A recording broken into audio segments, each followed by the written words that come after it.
Welcome back. This is part 11 of the audio guide. This is the final episode before we summarize and conclude the exhibition.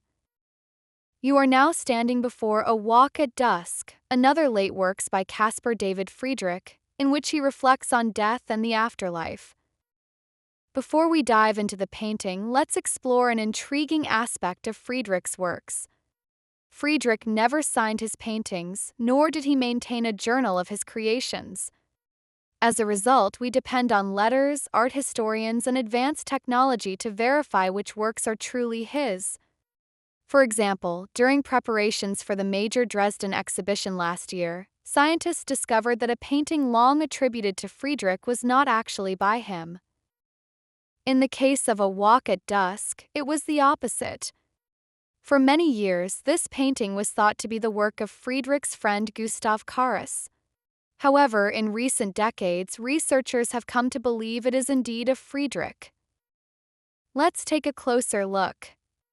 The scene shows a solitary figure walking alone at twilight. Based on the traditional German clothing, the figure is likely Friedrich himself. He approaches a set of giant boulders stacked on top of each other, believed to be an ancient German gravesite dating back to around 4000 BC.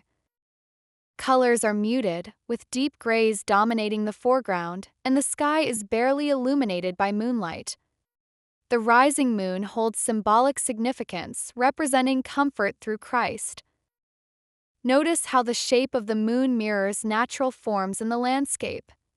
For instance, you could draw a curved line from Friedrich's feet to the top of the bush on the right, parallel to the shape of the moon.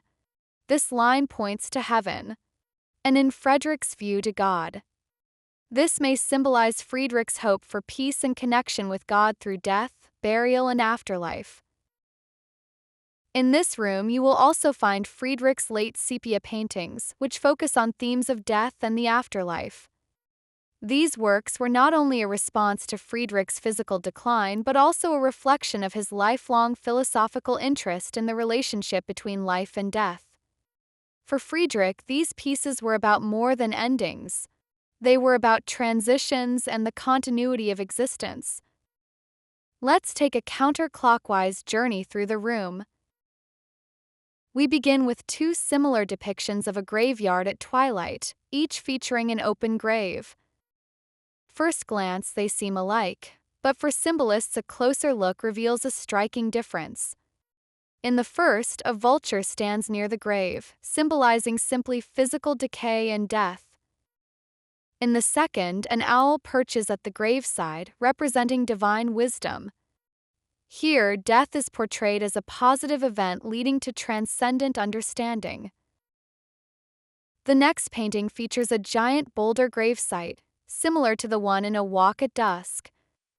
It symbolizes both a burial site and Germanic heritage. Notice that it is not placed in a barren, hopeless landscape, but this scene includes grass, symbolizing hope and future life. On the next wall, you'll find a depiction of a cave in the Harz Mountains. Friedrich painted this subject earlier in oil, featuring a sarcophagus marked Arminius. This refers to a legendary Germanic prince who resisted Roman forces in 9 AD. Again, Friedrich combines themes of burial and Germanic heritage.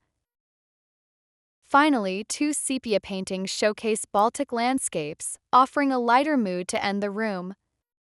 These remind us that Friedrich is celebrated today not for his symbolism but for his breathtaking divine landscapes, inviting us to admire and pause. This concludes the exhibition. Please join us for the final episode of the audio guide. You can listen here in the last room or continue to enjoy it as you exit the exhibition.